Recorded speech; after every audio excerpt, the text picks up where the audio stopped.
الحمد لله الذي بنعمته تتم الصالحات. الحمد لله الذي خلق الإنسان من علق. الحمد لله الذي قدر فهدى. الحمد لله الذي أخرج المرعى. الحمد لله الذي كتب الوجود لباقه. الحمد لله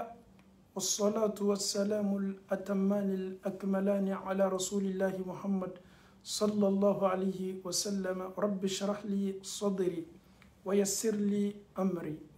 واحلل عقدة من لساني يفقه قولي. السلام عليكم ورحمة الله وبركاته. أنفو أني أنبو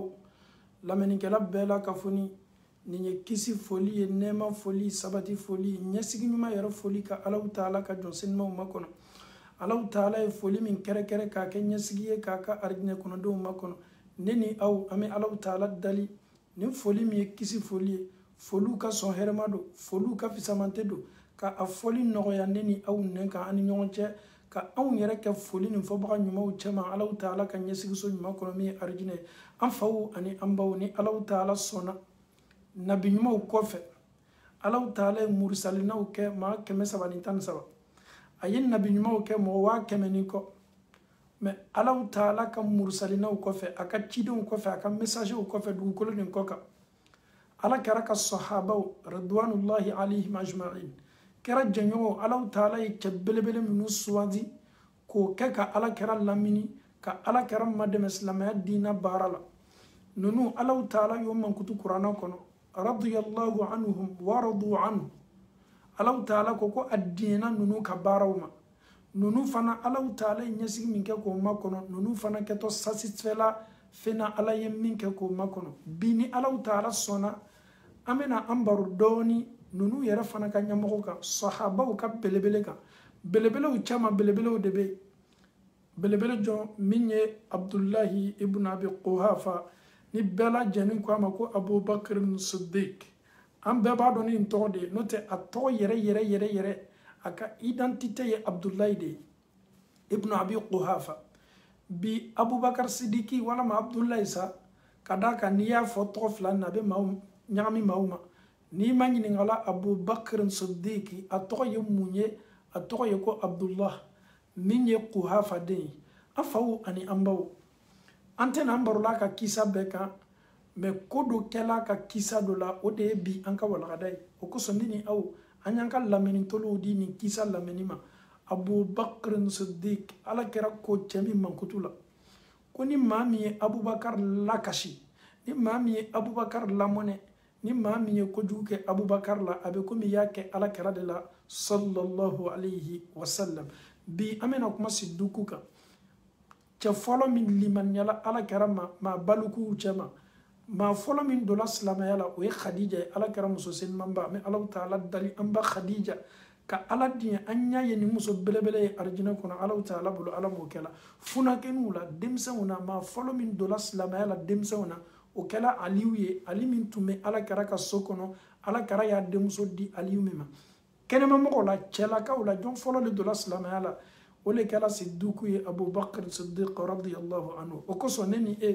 nin ca belebele na to fola sangani watibe a donc a foko belebele yo senjo ni du ko ko kaya nonu ye baraka dina la neni ete suru nyawla kuma te ko ka barola ko ka bara nyona ke am fawni ambaw a kafsa neni ni a kafsa ni ambage bawo ye a kafsa nanga kabila a kafsa ni mbela ka foni kemin kafsa ni dan fem baye kidon ko fe du ko ko ka ala karaka mantou chama de Abu Bakr Siddiqi radiyallahu anhu. Il était le numéro 1 ko bela ka fonina. Il était aussi le numéro 2 kira ka wati il était le numéro 2 mais ala kara ko fait c'est lui il était le numéro 1 kira ka wati là il était toujours le numéro 2. Il a été la première personne chela ka ula balugu la min do la salamala ayo flana placita akala ma fonoye ma min kala mo folo ye min jola ala kara ka misilla ala kara yere nyinema o kala Abu Bakr Siddiqi kera yere masa folo aya nyini sahaba u fe aw ye ma min jo aw nya kor ka mo la siri o kala Abu Bakr Siddiqi kera ko ne man kisi bay ko na soro ala tunyo bolo di alema bolo mi me adama don saro ka barawla ni e baraka ko ki ka sara dima maaw bena kono ka sarata ala kira fɛ kira tun ko k'a tun bɛ bɛɛ ka sara di a ma mɛ bolo tɛ ale bolo ale bɛ se abubakar sarala baara min na alahu taala ye cɛ min mankutu kuranɛ kɔnɔ k'a kɛni bɛ ka sɔnni min kɛ a bɛ nafaka min bɔ la a ka fonisereya alahu taala ko k'ale ala bɛ sereya ma abubakar laɲini jumɛn b'a la dili waati illa bitigaa wajhi rabbihil a'la ko abubakar tɛ fosi ɲini n'a ka sɔnni waati n'a bɛ dili kɛ n'a bɛ misikinɛw ma dɛmɛ n'a taala ka nafolo ta a ka so kɔnɔ ko ka diina ma dɛmɛ ala ko k'a bɛ abubakar dusukun dɔn laɲini jumɛn bɛ abubakar la illa bitigaa a bɛ ɲinini kɛ mun na alahu taala yɛrɛ ɲada alahu taala bɛɲɔgɔnya n nin dila ala de kosɔn ala fana ye abubakar ka kɛwale nin seniya o kosɔn dusukun ka baara ne ni e tɛ se ɲɔgɔn juge la ne tɛ e juge dusukun ka baara la e fana tɛ ne juge dusukun ka baara la mɛ alahu taala ko a bɛna abubakar dusukun ka baara do sereya adamadenw y'a dɔn k'a fɔ ko abubakar ne alahu taala b'a dɔn a ka sɔnni a t'a kɛ fɛn foyi kosɔn illa bitigaa a bɛ mun ɲini a bɛ mun nata a natani bɛ mun na alahu taala bɛɲɔgɔnya alahu taala ɲada yeli wala sawfa yarda ala ko n fana bɛ a fɔ aw ye abubakar y'a kɛ ala min kosɔn a ka laɲini ye ala mun ye a bɛ dili kɛ ala mun kosɔn ne ala fana bɛna fɛn kɛ k'a ɲɛsigi n'a fana y'a ka ne ala ka ɲɛsigi ye min ye a ka arijinɛ ye min ye labɛnni ɲumanw ye k'a makɔnɔ abubakar fana bɛna diɲɛ ne ala ka sɔnni ma a b'a kɛla ne le kosɔn k'a to dugukolo ko kan ne ala fana bɛ layiru ta abubakar sidiki sika t'a la ne ala kɛtɔ fɛn min kɛla k'a ɲɛsigi n'a ɲa y'a ye n'a y'a ka arijinɛ ye k'a ka arijinɛ mɛndiyaw n'a dagamuw ni arijinɛ dumuni dumanw ye ani a ka arijinɛ hɔrɔnmuso alahu taala ko abubakar bɛ diɲɛ k'a tɛ kɛ abubakar ma gwɛlɛya ye a bɛ saaba nin na an faw ni an baw an mako bɛ abubakar ka kisa jumɛn na bi a denmuso fatumata bɛ nin a denmuso ayisa bɛ nin lakali a ko ale ayisa lam aqil abawayya qattun illa wa huma yadinani dina ale ayisa ale ma bila a yɛrɛ yirila waati si k'a fɔ ko ne ayisa bɔla n fa ni n ba ka ko kalama waati min na ne bɔla o ka ko kalama komi denmisɛn n'i y'a maɲini k'a fa n'a ba la tuma dɔ a denmisɛn na waati a tɛ se kuma caman fɔla a fa n'a ba kan denmisɛn dɔw bɛ yen n'o bɛ wuli kura ye n'o bɛ mun kura ye n'o bɛ bonya kura ye o ɲan'o b'o faw ka kɛwalew ma ayisa ko ne tun bɛ denmisɛnniya la waati min na ne ka hakili sɔrɔ waati min ne ka hakili sɔrɔ k'a sɔrɔ n fa ni n ba bɛ diina nin de la subhanallah a bɛ komi ale ma bɔ a fa ka silamɛya kalama silamɛya tun mana waati min na ale ayisa tɛ se ko foyi fɔla a fa ka ko kan mɛ ale ayisa bɛ hakili sɔrɔ waati min ale b'a dɔn waati min k'a fɔ ko ale ayisa ye ayisa ye ale ye a fa n'a ba sɔrɔ diina de kan subhanallah a ko lon ma tɛmɛ ne ayisa kan kan to n fa ka so kɔnɔ walam yamurru alayya yawm ko lon ma tɛmɛ ne kan illa ya'tina fihi rasulullahi sallallahu alayhi wa sallam fo ala kɛra ye na anw ka so kɔnɔ a bɛ komi ayisa elle avait une bonne mémoire. Elle dit, elle, dans sa mémoire, son père et sa mère étaient toujours musulmans. Elle, dans sa mémoire, sa mère était toujours musulmane, son père était toujours musulman. Elle, dans sa mémoire, le prophète venait toujours chez elle à la maison. Elle n'a pas oublié. Ako, kera tumena telefela wati, torafay nahar, nahari, bukratan wa ashiya, atumena sogoma, atumena telefa, atumena sufe. Falamma ibtuliya al-muslimuna mais waati mina silamaw lajarabila silamaw lajarabila o kɔrɔ ye di makakaw ye décision ta silamaw kama silamaya kunfɔlɔ fɛ an tɛ diɲɛ diina nin ma fo ka diina nin kɛlɛ le fo ka diina nin situnu tumana mina lajarabili borila silamaw kan kharaja abubakrin ayisa ko ne fa abubakar sidiki bɔla il va où muhajiran qibala ardi al-habasha a y'a ɲasi k'a bɛ taa habasha. Subhanallah, c'est comme c'est une première fois que nous entendons que Abu Bakr Siddiq radiyallahu anhu, que lui aussi il a émigré vers Habasha. Les autres sont partis déjà, ma follow bola kata Habasha. Slamaw toro minkela, la jarabilu gbelayala, feret ntekelo masokono. Ala karaya nyini sahaba do fe ko aw ye makabla aw ye ta Éthiopie kata aw dususumay. Aisha ko kum fa Abu Bakr Siddiq ko lajarabili gbɛlɛya min kɛla silamaw ka Maka ko abubakar sidiki fana bɔla k'a bɛ taa hijira la k'a fana bɛ taa habasha donc a fa n'a ka nafolotigiya abubakar n'a ka sabati abubakar n'a ka kɔrɔta abubakar n'a ka lɔyɔrɔ Abubakar fana y'a ye k'a fɔ tɔɔrɔya fanga warala ilo ale fana ye bɔ Maka ka taa Habasha. Silamɛw, bi nin kisa de bɛ an bolo ne ni aw y'an tulo ma jɔ kosɛbɛ. Tagasili bɛ nin kisa kɔnɔ, hakili sɔrɔ bɛ nin kisa kɔnɔ, nin kisa bɛ ne ni e bilasira kosɛbɛ n'an y'a lamɛn ni latangali lamɛnni ye. Latangali lamɛnni ye mun ye? A caman na Abubakar ni Ala kɛra ka bɔli ka taa Madina, ne ni e b'o le dɔn ka caya. Kɛra tun bɛ bɔ don min Maka ka so kɔnɔ, a nana Abubakar le ka so kɔnɔ sallallahu alaihi wasallam, a na Abubakar le taama lawuli ɲɔgɔn fɛ ka taa Madina. Mais bi an tɛ kuma na o kisa kan, an bɛ kuma na Abubakar yɛlɛ kelen ka bɔli k'a bɛ taa hijira la, an bɛ kuma na o de kan. A ma ɲɛsin Madina dɛ, a tun ma ɲɛsin la Habasa le ma. Abubakar bɔla a n'a ka limaniya, tɔɔrɔya min bɛ lala maaw kan, Abubakar ye nin bɛɛ la ka fɔ nin ye. A bɔla k'a bɛ taa taama na, a fana bɛ Maka bila dɔɔni pour que kafuru ye i ɲɛ b'o la dɔɔni, pour que kafuru ye ɲina silamɛw kɔ dɔɔni. Donc ninnu ka bɔli laɲini de tun ye nin ye. Ninnu tun bɛ bori n'o ka diinɛ ye. N'o balila diinɛ kɛli la yɔrɔ min, o b'a dɔn k'a fɔ Ala la anw ni bɔli ka kan ka taa an ka diinɛ kɛ fan wɛrɛ fɛ, an bɛ Alahu Taala bato ko ɲuman na yɔrɔ min. Silamɛw, kabini Abubakar ma don ni silamɛya la, Makakaw tun m'a dɔn ni ko belebele dɔ ye, o ye mun ye? Kana siddiqan, cuantigi dɔ tun bɛ, ladiri le tun bɛ, lanantigɛmɔgɔ le tun bɛ, maa ɲuman le tun bɛ, fɔnisere le tun bɛ. Abubakar tun lɔnni bɛ ni nin jogo le Maka kɔnɔ jani silamɛya yɛrɛ ye na. Ni maa min y'a yɛrɛ silamɛya la o la ka jogo ɲuman to a la, bɛɛ b'a dɔn k'a fɔ ko dɔ bɛna fara a ka fɔnisereya kan a n'a ka ɲumanya kan. Abubakar bɔla hatta idha balaga baraka al-ghumat, a tola taala a taala se so dɔ ma, a se min kɛla nin so ma, a bɛnna ni cɛ dɔ ye, a bɛ fɔ cɛ min ma Ibnu Daghinna, le monsieur même son nom même pour prononcer Ibnu Daghinna. A sela nin so la, a ye sotigi ye so nin kɔnɔ. Bɛɛ tun bɛ Abubakar Sidiki lɔ. Sotigi ko a ma ko Abubakar, ni dɔ ye taama diya ye, i bɔla Maka i bɛ taa fan jumɛn? Ibnu Daghinna ko Abubakar ma i bɛ taa fan jumɛn? Abubakar ko nin sotigi ma, k'a sɔrɔ nin so yɛrɛ bɛɛ n'a ka maraw bɛɛ, nin cɛ le b'a bɛɛ kunna. A ye Abubakar de k'i bɛ taa min? Abubakar ko a ma, a ko Abubakar ma ayna turidu ya Ababakar, i bɛ taa fan jumɛn? Faqala Abubakar, Abubakar ko a ma akhrajani qawmi, ko n ka mɔgɔw le ye n nabɔ Maka kɔnɔ, Kurɛsiw le ye n nabɔ, o ka tɔɔrɔya warala, o ka juguya warala, o tɛ fɛ k'an ye Maka, olu ka tɔɔrɔya le y'a to ne bɔla Maka kɔnɔ. Akhrajani qawmi fa uridu an asiha fil ardi fa a'budu rabbi, n bɛ fɛ le ka Maka to yen ka taama ka taa n yɛrɛ sɔrɔ fanfɛyɔrɔ la, fanfɛla la n bɛ n tigi Alahu Taala bato fan min fɛ. Faqala Ibnu Daghinna, nin kuma fɔ min kɛla nin cɛ tɛ silamɛ ye dɛ, sotigi ɲɛmɔgɔ nin silamɛ tɛ dɛ. A ko Abubakar ma inna mislaka Ababakar ya Ababakar la yakhruj wa la yukhraj. Abubakar, ele Abubakar tɔ Maka kɔnɔ, ele ye mɔgɔ ye Maka kɔnɔ, i tɛ se labɔlanya si ma Maka kɔnɔ, o tɛ se bɛɛ na. I yɛrɛ tɛ bɔ i yɛrɛ ye, mɔgɔ fana tɛ se k'i labɔ. Tu ne dois pas sortir et personne aussi a le droit de te faire sortir ici, Abubakar. Abubakar, bon Maka kɔnɔ k'i bɛ taa fan wɛrɛ k'i t'i ka Ala bato. Nin cɛ tɛ silamɛ ye,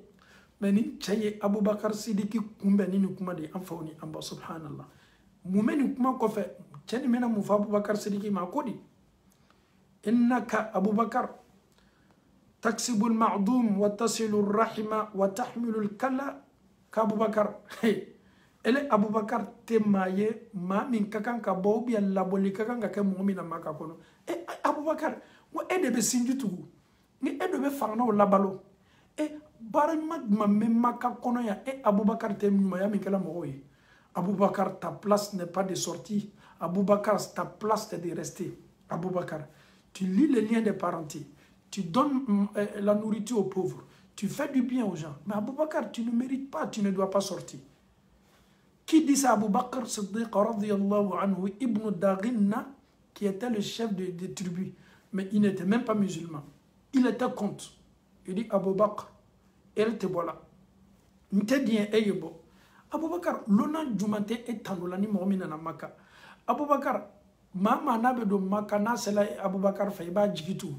K'a fɔ ke e bɔla Maka k'i ka mɔgɔ y'i labɔ Maka, Aboubakar ne tena son nom ne tena dienoma Aboubakar a minke comme ne ye sonya moye sotigi le ne erabini e Aboubakar na meta maka ka obene don obe ka sotigi ya fanando ne beta ke garantie baye eni maka ka furuche o yitoy o yifaraila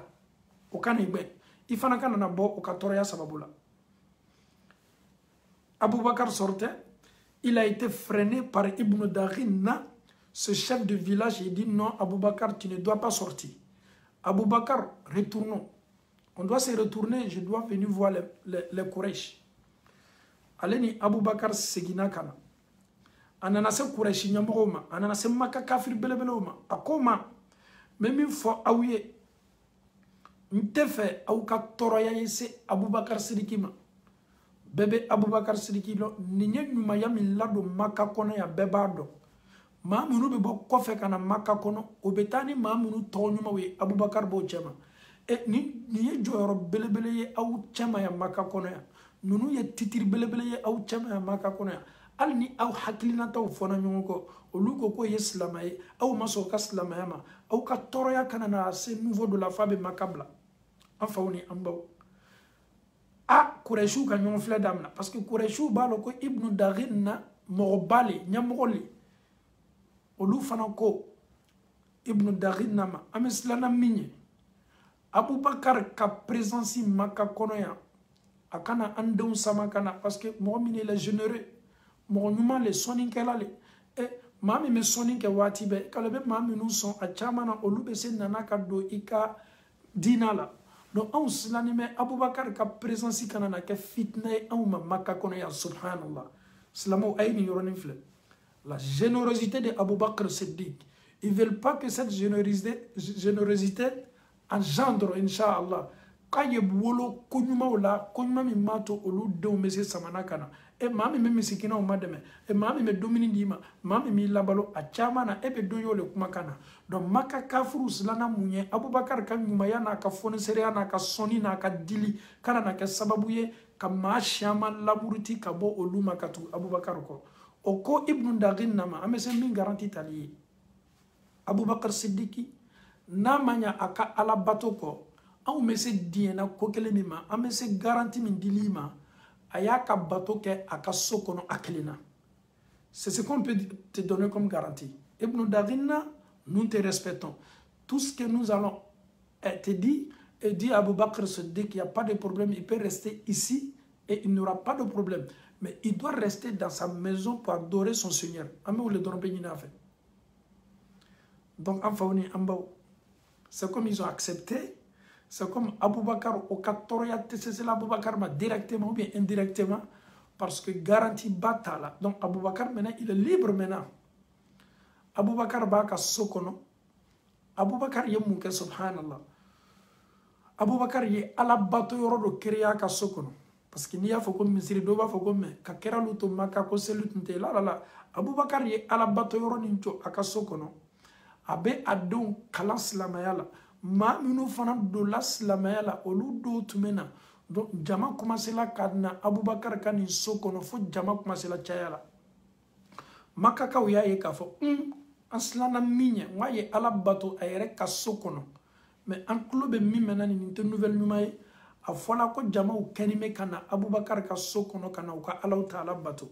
Makaka uye munke oye chibla kana Ibn Daghina Chamin kela garantie Aboubakar ka konyala sotigi mi me sobrela oye maabla kata Ibn Daghina ko Ibn Daghina inna na lomina ni Aboubakar Sidiki ambena muma wa kelempeye aka alabato aka sokono mais antlobe mimena jama ube commencer la kata aka sokono ka bato kay alala otena bena awma subhanallah slamo la yurukani la yurukani Ibn Daghina il s'est déplacé encore, a déplacé là, anana kana munke, anana kana Aboubakar Sidiki soroy, subhanallah, Aboubakar. Antunye foka be minke, puis kelem pays ka alaw taala bato ika sokono. Mais, ko jama u kenime kan naka faray kan ki ka alaw taala bato eslamo. Dina ni nabe kele wati fanga be dama wati li. dina ni na be tor wati fanga be dama wati le slama no be lagbashi wati dina ni me fanga soro sutara tala no be lagbashi wati dina ni me fanga soro dina chefaru tanke na be kele aw ya donc fo tanke na be kele e kana ma ngali ke a donc fo kibe tuane ka mami me bida ka mami te tuan ka mo mako talo ale be adamade udianen kawni adamade udianen ko le fo do mako batola mime adamade boyanan ko fo mime slama ere ke to mako fo o de be kele o de be jebe o de be neni Abu Bakr Siddiq wa ma adraka ma Abu Bakr fani ambo jome seni ched degere ko fo la kera ko ko chemin saratale libulu ibnu dagin nako Abu Bakr Siddiqi ne ye min garanti ta makakawiye o de ye ki kelempe yi ka alaw taala bato i ka so kono ma gbare kana na kana faraika mais ko jama kani me ka chaya de est-ce que Abubakar le jama woli c'est tout à fait normal, l'islam c'est comme ça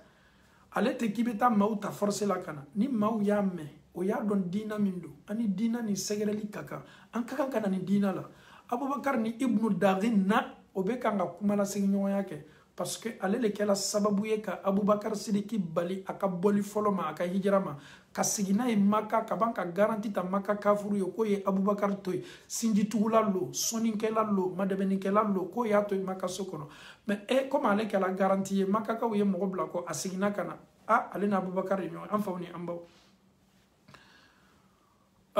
Abubakar Sidiki atola mumbonda kono wallahi islamaw Abubakar tola kalimaniya ko o kosoni yoronina Abubakar tunna tala ka fo ani ala kara bo makka kono parce que tentative do kela kafuru bolo min tunye kale Abubakar Sidiki bali am fawni ambaw ameto ni résumé la doni neni e ballaslama kalima jamana yorojma ama ballaslama kalima européen ama ballaslama kalima afrique kumate azima wala ma amerique kumate australie ma mais Abubakar Sidiki lu a fa jamana a wolola jamana mina a sɔrɔla jamana mina a ye nafolotigiya kɛ jamana mina a yɛrɛ sabatila jamana mina ko jamana kɔnɔdenw olu ye a bali ala yɛrɛ batoli ma so kɔnɔ wama adraka ma Siddiq an faw ni an baw Belgique yan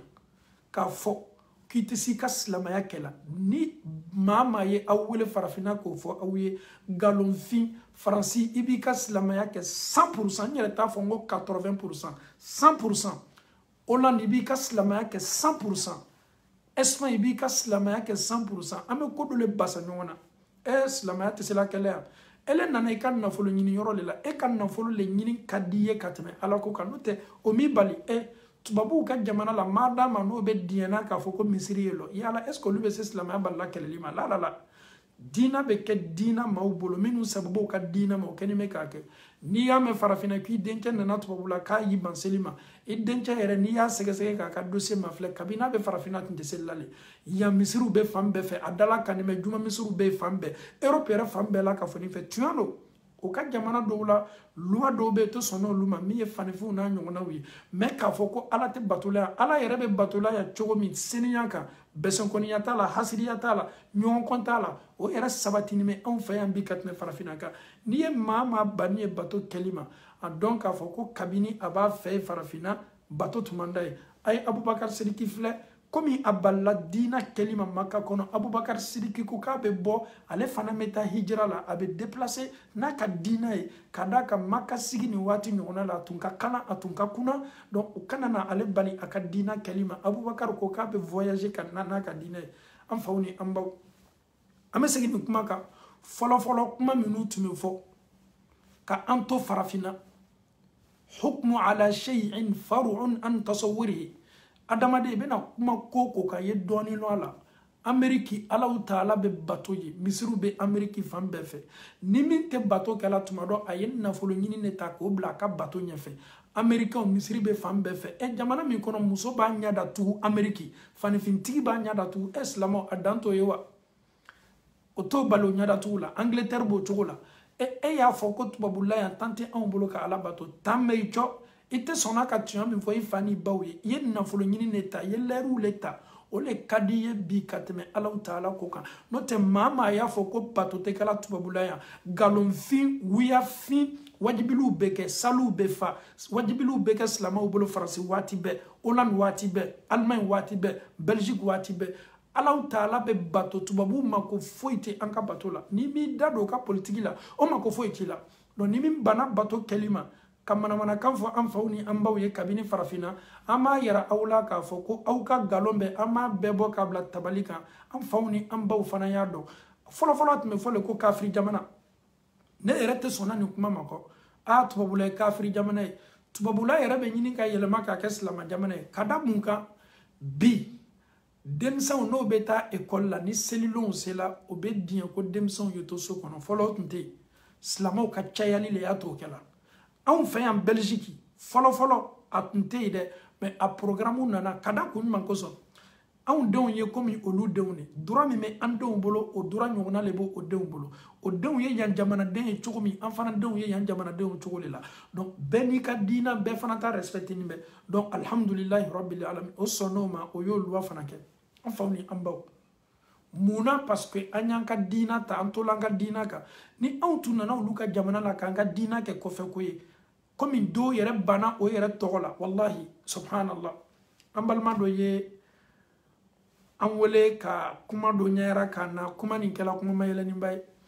c'est à dire ko n'i gbɛrɛla silama jamaw la tubabula yan ko intégrisiw le k'a bɛ kɛ sababu ye k'i ka ko gɛlɛya mais a y'a tigilamɔgɔ jaabi di ko ɲuman na a ko adamaden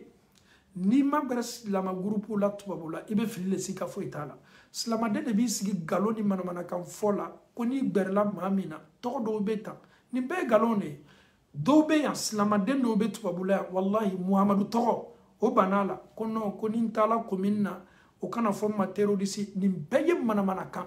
arabuw ka ca jamana ninnu la ni anw ye e bɛ marɔkɛnw labɔ Belgique yan c'est à dire i b'o lakilan yɔrɔ 100 i bɛ kilan yɔrɔ 100 ta dɔrɔn farafin bɛɛ fara ni ɲɔgɔn kan o ka ca n'an ye olu nana yan kabini san 600 san 800 olu bima olu bɛnbaw na yan olu bɛnbaw le ye tɛrɛsilaw la yan o ka ca n'an ye an yɛrɛ tɛ gbɛrɛ o la olu ma sɔn k'o ka diina dogo o bɛnbaw nana o ye misirikow kɛ o bɛnbaw nana o ye silamaya kow kɛ anw minnu ka dɔgɔ an yɛrɛ man ca ko anw bɛ complexe ta an ka diina la i bɛ anw de ye kumaba ka di an ye ka sɔrɔ zéro diina bɛ kɛlɛ yan sika foyi t'a la n'i ye mafilɛli kɛ Belgique yɛrɛ misiriba Saudiya roi premier le nana ka n'a jɔ Belgique misiriba Bruxelles Saudiya le y'a jɔ bi ko t'o ye o ninnu ka silamaya bonda la ka bɛɛ ye silamaw aw b'a ka diina kɛ o bɛ aw bonya aw fana y'o bonya Faransi b'o cogo la Europe yɛrɛ tilancɛ bɛɛ b'o cogo la k'a fɔ ko tubabula tɛ silama jamana ye ko kafiri jamana le fɔlɔ kumaw le tun b'o ye dɛ fɔlɔ kumaw le tun b'o ye mais bi anw tɛ sɔn o ma parce que n'i ye mafilɛli yɛrɛ kɛ anw ka jamana minnu n'an kɛlen bɛ k'a fɔ ko silama jamana n bɛ Côte d'Ivoire ta n bɛ Laginɛ ta n bɛ Mali ta n bɛ Sénégal ta n bɛ nin kelen-kelenna bɛɛ ta anw b'a fɔ jamana minnu ma ko silama jamana a dɔw bɛ yen ko les musulmans sont à 80% a dɔw bɛ yen qui sont à 60% a dɔw bɛ yen qui sont à moitié entre mais silamaw anw ka jamana minnu ni an kɛlen bɛ k'a fɔ ko les musulmans sont majoritaires si tu regardes ces pays là a tiɲɛni yɛrɛ fanga tilancɛ bɛɛ fana ye silamaw de ye c'est à dire nous sommes musulmans de nombre mais de comportement nous ne sommes pas musulmans mais c'est pas ça l'islam aussi c'est pas le nombre qui compte c'est le comportement ala ko ko Ibrahima kelen pe kɛna umma Ibrahima kelen pe bɛ communauté bɛɛ représenter jama la cayali tɛ la i yɛrɛ kana o mafilɛ hali ni kelen de i bɛ jamana kɔnɔ i kelen pe de i bɛ jamana kɔnɔ i kelen bɛ ka ala ta k'a bato ala mako b'o de la jamana kafiri jamana le wallahi karamɔgɔ dɔw yɛrɛ bɛ nin fɔ ka wajibili la ko mɔgɔ man tɛ ka voyager ka na Europe mɔgɔ yɛrɛ man tɛ ka taa Amérique ele karamɔgɔ min bɛ nin fɔ la ko mɔgɔ man tɛ ka taa yan fɛ karamɔgɔ ka nin kuma fɔ a bɛɛ bɛ nana turu kɛ yan kelen silamaw bɔ safɛr tara i kana na sigi ka kabani dɔrɔn pe la dɔrɔn ka kuma mɔgɔ man tɛ ka na yan Europe mɔgɔ minnu bɛ yan a fɔla ko silama minnu bɛ yan k'o ka silamaya ma ɲini wa maa karaninw bɛ yan o kalanni bɛ n'i ye o ka fataw fana ka se n'i ta ye a bɛ fɔ jamana minnu ma ko maa ni taali man kan jamana minnu tɛ sɔn silamɛya ma jamana minnu bɛ adamadenw bali ka diina ma ninnu t'i bali ka diina fosi ma hali o ka aéroport la ni seli waati sera i b'i ka seli kɛ silamaw amesa folo jamana ma chodi ko anw yere ka jamana munu ye farafina jamana ye ebe anw ne ka jamana u doye o ba fo ko muso flafta ko bra interdit ou bien on a nyona ko bra anu yere le bena kana Allah taala ka daw kari anw yere ka farafina jamana mais nunu ka jamana la tu es libre bela ka foni ka nga nyon boya e kala chrétien e kala islam e kala dina al ni chef la ko ka be nyon furu olu ko ka beto be itake abe fo olu ka jamana yere tanya le boy madama note on ballanka dina kelima madama ni on manka dina kela o feya ando fana mo ka dina kela o ka école soula mandrasa karmo yere fana mena subhanallah tubabu jamana kala jamana makabani e bide mandrasa o karmo fana mo boloka école so kele nambe labi ni denye islamay darsu be di mi islamay kala abetamoka atetamoka. Donc aujourd'hui, nous sommes fiers de l'Europe. Wallahi, nous sommes fiers de l'Europe parce que au te ambalanka dinama. La preuve en est que slama muso kenmo ko ka sutrata, slamo be kanga fanga sur, slamo be korota sur la, slamo be kunkorota sur la.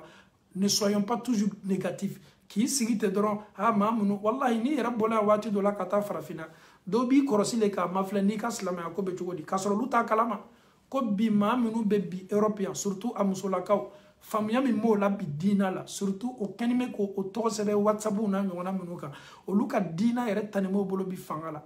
mo le be awla tala ijila ka bin farafina me ya mo yere le bo kan na folo takata do ibaye ka foko différence do de folo ka foko camera de ya bo yere la kata maka atunga bele me bitubabula ya dem son yere le ben na folo nyina bi kata maka ama dongo slama ya be anfe bi ni koni ki ba kalima e kelenga na tubabula me o to chende elle était dina kalile amandi ede no te dina be anfe anfa uni amba amesi kana Abubakar ka kisala Abubakar Siddiq radiyallahu anhu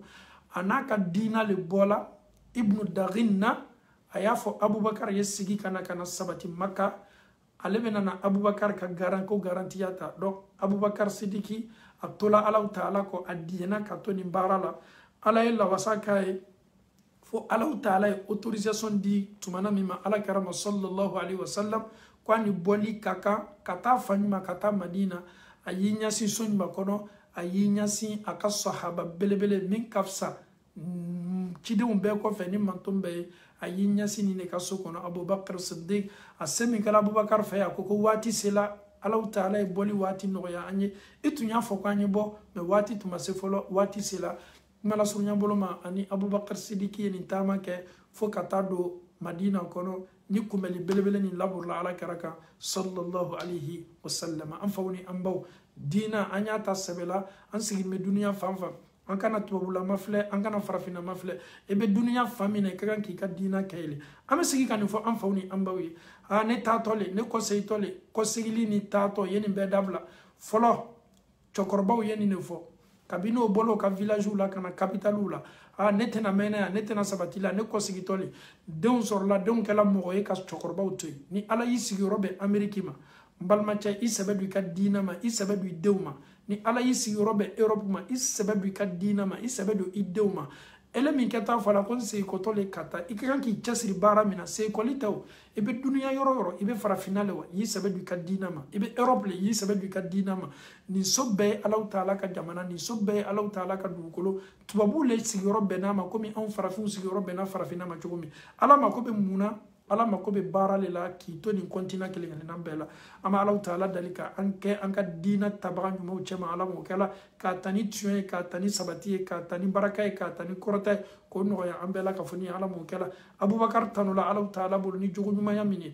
ani yero kun dimini ani ki chasiri dina kelim mami kame Allah taala dali ka sabati di amanka dina la komi sabati di la siddiku ma chomi aka dina la ame Allah taala dali découragement ke wala mi meneni au farifa dina kelila ka an chejanya ka bola Allah taala bolo alambu kala ame Allah taala dali sanduru ni ko fe santan ni ko fe ka lamya drapeau korota occident fambela ka foni fo o ya ye ka fo dina ni kelika ka dina ni kelela an bolo me atola dina ni tama kadaka olu erabe kanga doni dina la doni meni Allah taala sona ala ko di ko yuriduna li yutfi'u nur Allah bi afwahihim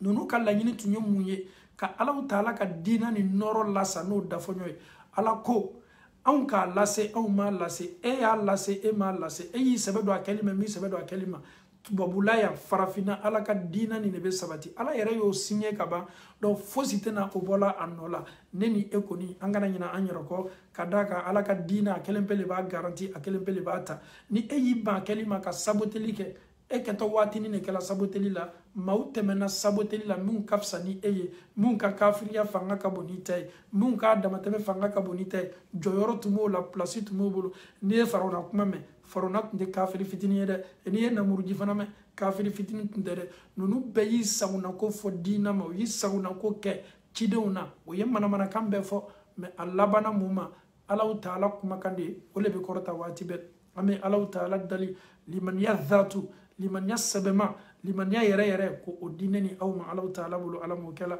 hakililajigi minnu bɛ kɛ ne ni aw ka an tulo kɛ tulo kunnandiw ye sanga ni waati bɛɛ lamɛnni bonda kɔnɔ ala m'o kɛla an bɛ aw fo folila dantɛ foli min na aw ka lamɛnni ɲuman ani aw ka cɛsirili ne ni aw an ka nata ye mun ye masa min y'a to an ye ɲɔgɔn lamɛn ka ɲɔgɔn ye ka ɲɔgɔn baro ka ɲɔgɔn kuma ɲɔgɔnya an fana bɛ nata ni ɲɔgɔnna de la ala ma nin kɛla aridinɛ baara ɲɔgɔnna ye Alahu Taala bolo an ye sigi an ka dilanw n'an ka lafuw n'an ka fauteuil kan alal araiki yanzurun ala ko kuranɛ kɔnɔ arijinɛ kɔnɔdenw kɛtɔ sigi la o ka sigifɛnw kan o ka sigiyɔrɔw la o ka sɛmɛyɔrɔw la yanzurun na ka ɲɔgɔn mafilɛ ka yɛlɛ ɲɔgɔn na ala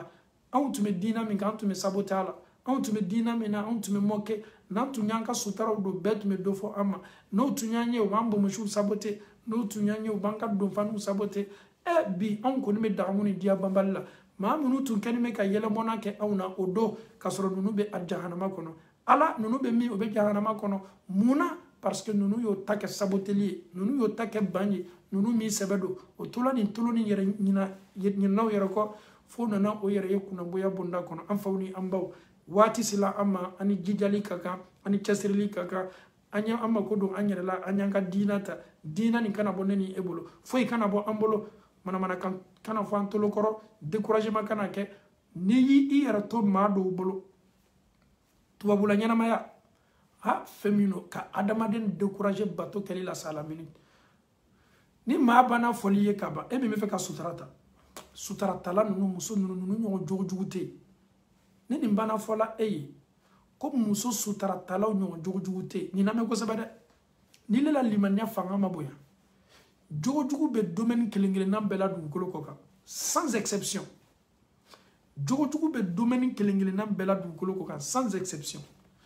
ni jogojugu kelen pe tala ka jama kɛlɛ n'a ye e bɛ sin dɔrɔn k'o ta k'a fɔ ala la ne yɛrɛ tɛ dola nin na parce que ala mako bɛ dusukun baara de la manamana mɔgɔw kumakan ye fanga di e ma manamana mɔgɔw kumakan ye e la ɲinɛ i yɛrɛ kɔ parce que ils sont tellement forts ils veulent pas prendre hijab c'est pas dans leur programme que Allah subhanahu wa ta'ala les facilite mais elles vont te dire des choses pour te décourager o tana le muso do tɛmɛtɔ ye n'o b'o ka sutura la n'o y'o ye dɔrɔn i ma ninnu lɔ ninnu ɲɔgɔn muso jugu tɛ yen n'o fɔla e ye k'a sɔrɔ e ka limaniya man bon e ka limaniya fangaba t'a la nin kuma bɛ sin dɔrɔn ka e fari faga subhanallah e bɛ dɔw ye olu bɛ taa ala ko lamɛnyɔrɔw la e bɛ sin ka dɔw ye cɛ aw bɛ taa wajibili jumɛn na mɛ aw ma deli ka min ɲɔgɔnna lamɛn subhanallah te déplacer seulement pour aller écouter la parole de Dieu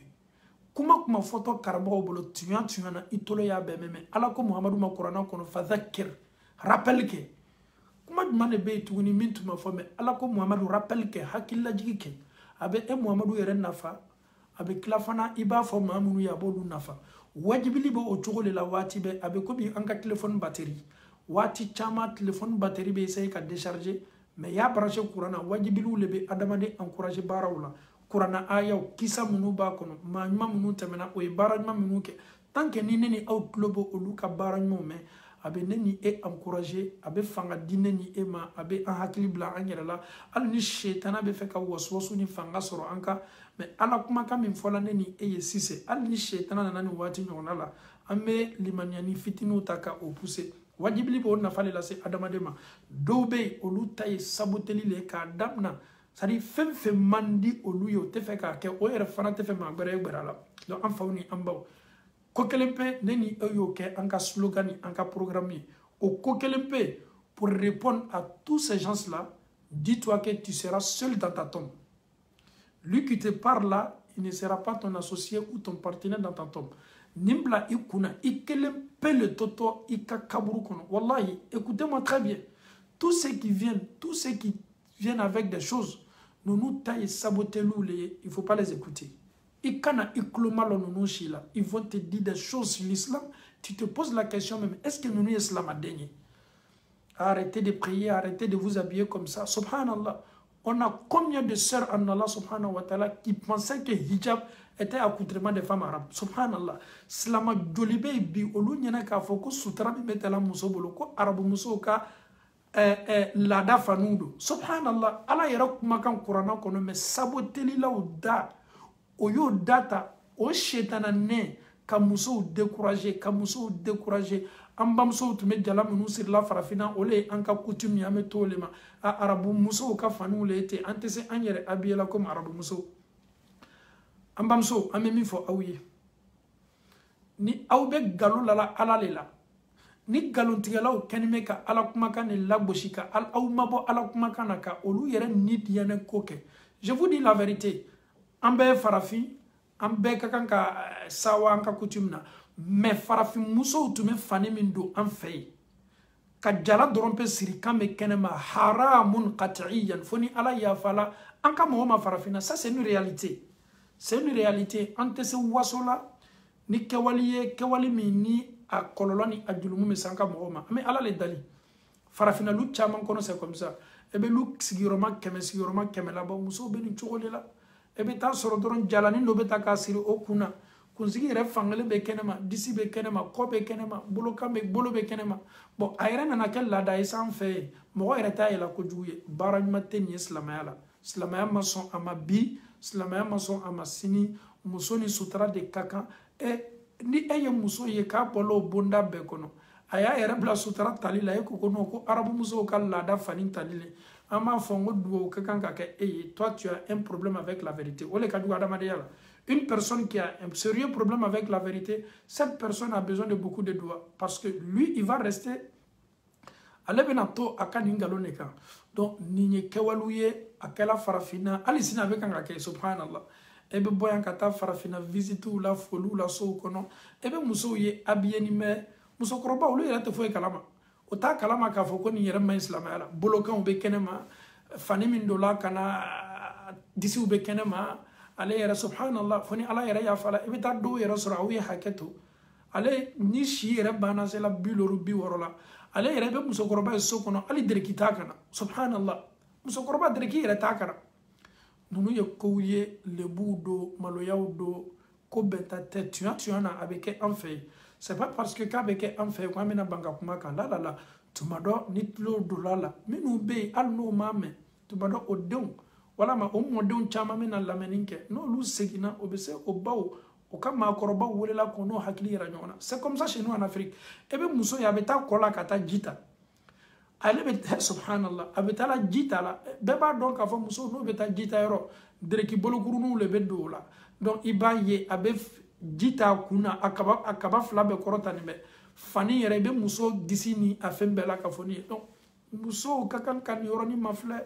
Ni ye maloya baw de ye quoi mais komi anw ye nin bɛɛ ta ka kɛ an ka laada ye tiɲɛ lo a bɛ se kɛla olu fana sɔrɔla ko o mamusow ni o ka musokɔrɔbaw ye nin sawura de la. An ka continent fana ye funen jamana ye a nana kɛ sababu ye ni yɛrɛ tala k'a kɛ komi baasi foyi t'a la a lɔnbaliya le an bɛ duwawu de kɛ sa ala ma ala yafa la parce que adamaden fana n'i tɛ min dɔn i tɛ minɛ o la mais a lɔnni kɔ an bolo an n'a tali le ka kan ka sutura ta vraiment ala ma a nɔgɔya la o kosɔn.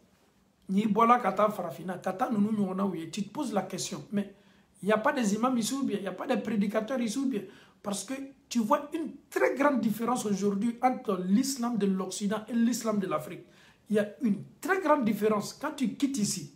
de la manière aujourd'hui, Mao Kanime Kato Slamaya Kanka Famunka Tani Famille Italie, il va se gitouni kata, il fait farafina. Et bien la différence, wallah, tu te poses la question, nous, Karamo l'était nous boléanwa.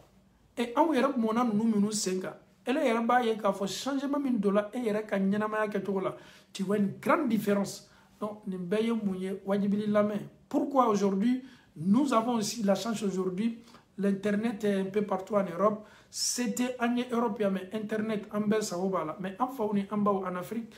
tantôt luboloka wajibilu la mais internetu la mais ala yo os noya anwi olu ta yo munye tuma do juma mesiri la obese ka wajibil la mais donc ni juma lonte etena nga muso koroba fo signi la ko be e credit ka kun ke kisi ka wajibil la mais donc ala yo on noya anye Angleterre ayo noya anye Amérique ayo noya anye Europe fambela ka foni fe amanka internet utilisé c'est toujours illimité c'est pas un problème ala ko on noya anye Europe sigila mais ala mo noya beyede do be sebe oluye parce que wara mi yere beta ka ke téléphone na crédit internet mi me do ala o ye do kan na songoli se minti eye e bono ta ko do téléphone na ka téléphone na balola donc nous te bénéficier la lili kan ni wajibili lamen na sanga ni wati be sinon vraiment ça va beaucoup arranger les mamans en Afrique aujourd'hui alhamdulillah rabbil alamin do be no lui wajibili minu me obe essayer ka faire ka achi au somogo ma pour que au frantolo e do ala pour que ni changement ni yele mani do côté bela ka fonina don ni e ani ni barale kaka anyan jija inshallah masa Allah taala mi sela an dusukuna ka sefana faire kela an bawni an kam mamunu be farafina ni amese amaka ko mote wajibi lamena de mais o ka wajibi lamele kado o ka wajibi lamen mancha dusukundo ye fenye tant que ni ala ko be foyer akela nyanya tu vas relâcher tu vas laisser et bien ni bara dabla o ko son ame ala taala dali anyero kunye ka banka ala taala dali anga mawye farafina ka ala yafa amma ka ala yafa umma kalimanya di umma o yesu sutra taala o so era sutra la adobe iteru be bo iko arabula kana arabu be buko ire kana na ika soko rebe maloya parce que tu peux pas venir avec lui chez toi à la maison tu sais que la famille tes sœurs qui sont mariées tout le monde subhanallah ama ala li dalala mala ya fala c'est comme c'est général at lukelengono presque c'est un peu partout et tu sais fala ka non muso kele me ale sutrata ale fan vinta ale kele muso keme chama c'est zéro donc la nyini ye munye muso yeso yero sutrala o ya donc a foko sutrate arabuka la dai ala kuma kan qur'ana kono ni cheche saya ki le soro ka soro I muso ma se sutrata la sika fo itala e juma ke sayala anye fereke ka amuso datugu anye fereke ka amuso sutra anye fereke ka amuso fari bali yelima wali chauka yelila anye fereke ka amuso faru datugu anye fereke ka amuso faru ke trezoru ye anye fereke ka amuso faru ke diamant ye anye fereke ka amuso faru ke an yere nyale dorona yeli kaka alhamdulillah ode nyina an feslamala anye keleya muso la anye keleya ndemso la keleya de kay masala taala keleya masay cide muhammadu keleyala ayan nata ko ale manton de jaya katme be manton ka arjina kono donc an ye manton ye keleya manton de an ye ani keleyali kaka kadaka adama de keleya mini Allah taala ya kofo ka keleya I muso la sariya yo de kofo anyi ama Allah taala dalika famiyal ko madi ambela ka fon ma ala mo kala allahumma arina al haqqa haqqa warzuqna ittiba wa arina al batila batilan warzuqna ijtinaba allahumma kun lana wa la takun علينا اللهم انصر من نصر الدين واخذل من خذل الدين اللهم لك الحمد كله ولك الشكر كله وإليك يرجع الأمر كله علانيته وسره فأهل أنت أن تحمد وأهل أنت أن تعبد وأنت على كل شيء قدير اللهم اجعل آخر كلامنا من الدنيا لا إله إلا الله محمد رسول الله صلى الله عليه وسلم صل سبحان ربك رب العزة عما يصفون والسلام على المرسلين والحمد لله رب العالمين.